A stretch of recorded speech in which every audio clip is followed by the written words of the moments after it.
Zwieback.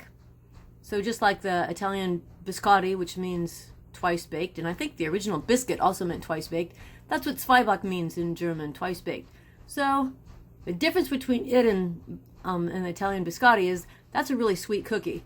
This was under international cookies, but I don't call something with 4 cups of flour and only 2 tablespoons of butter and a 1/4 cup of honey, I don't consider that a cookie, plus it has yeast in it. So it's a slightly sweet, rich bread. It looks like we make 8 dough balls out of it, bake them, slice them, bake them again.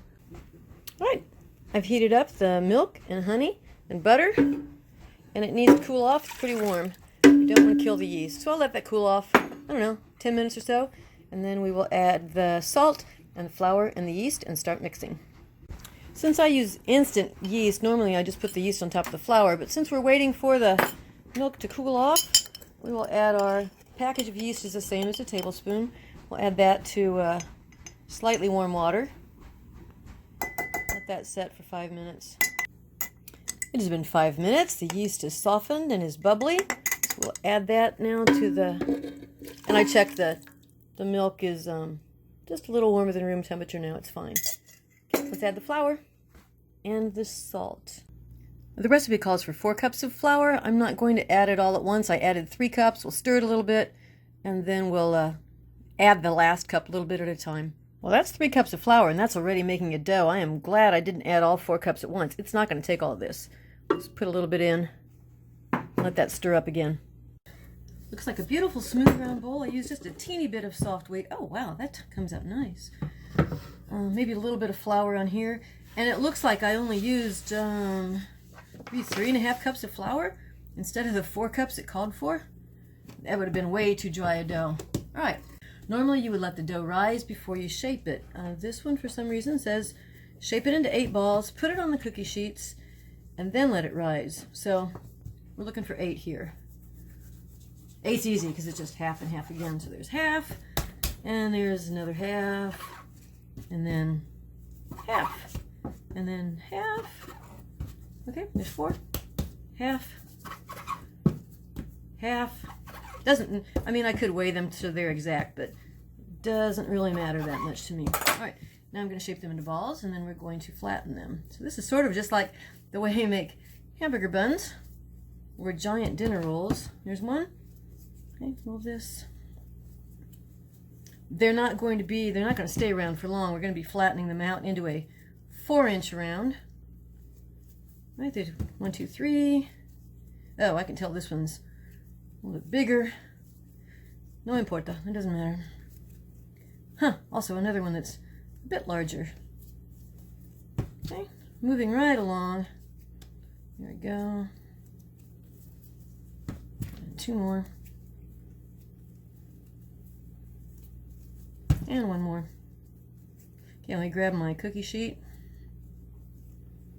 ¿Dónde está? It's over there.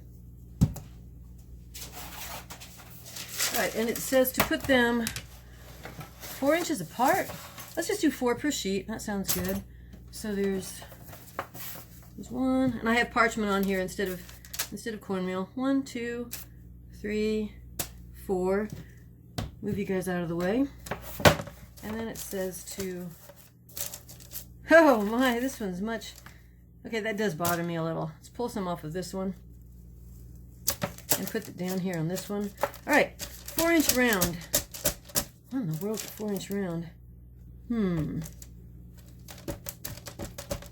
Yeah, that looks sort of like a 4.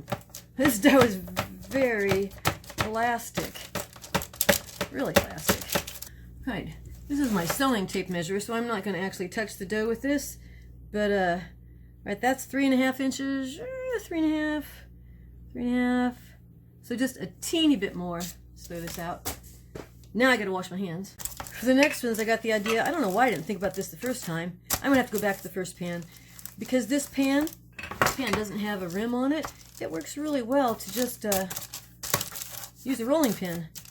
Cover these with plastic wrap and a tea towel. And check back when they're doubled. So while the dough is rising, we went to the state park and are trudging along some snowy paths. There we go. Okay. Now 11 o'clock, we're back from our walk. Let's check on the, oh boy. Yeah, those are doubled. I need to turn the oven on. What was it again? 350, I think, the first time. I smell the Zwieback, so I think I'm going to switch the top shelf and the lower shelf. They're halfway through. They have another 15 minutes to go. Okay, this was closer to 22 minutes instead of full 30 minutes, but there's the first stage of... All right, so you slice them in 6 slices, like this, and then put them back on the cookie sheet. 5 minutes on one side, flip them, 5 minutes on the other side. All right, there we go. I have two pans full. I cut the side edges off. That way they will lie flat on both sides. So, what did I say? 350. So it's still a slow oven. They shouldn't get very brown at all. 5 minutes is up. So now I just need to flip them all over. Okay. Bake them for another 5 to 7 minutes. And then turn the oven off and leave them in the oven. They have baked for 10 minutes. They're still a little bit soft on the inside, but leaving them in that, I'll turn the oven off and then leaving them in the oven for a good 45 minutes. We'll check the texture then. Like I said, right now, you can still squeeze them. What do they taste like now? Taste like toast? Probably. Tastes like sweet toast right now. I will leave these in still a little while longer, but now they're still just a little bit. They're getting a lot, hear that? A lot crunchier.